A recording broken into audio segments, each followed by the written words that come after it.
சுட சுட பன்னீர் பட்டர் மசாலா எப்படி செய்யறதுன்னு சொல்லி பார்க்கலாம். கடாயில் 1 ஸ்பூன் எண்ணெய், 1 ஸ்பூன் பட்டர் சேர்த்துட்டு, ஒரு பெரிய வெங்காயம், கேஷ்யூ ஒரு 4-5, 2 பச்சை மிளகாய், ஒரு காஞ்ச மிளகாய், கூடவே பூண்டு, இஞ்சி, பட்டை, பிரிஞ்சி இலை, ஏலக்காய் இது எல்லாத்தையுமே சேர்த்துட்டு நல்லா ஃப்ரை பண்ணிக்கலாம்.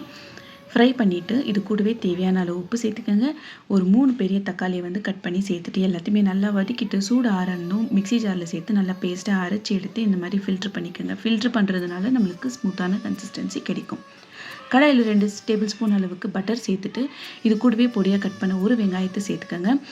1 ஸ்பூன் காஷ்மீரி மிளகாய் தூள், 1/2 ஸ்பூன் தனியா, 1 ஸ்பூன் அளவுக்கு கரம் மசாலா சேர்த்துட்டு நல்லா ஃப்ரை பண்ணிக்கோங்க.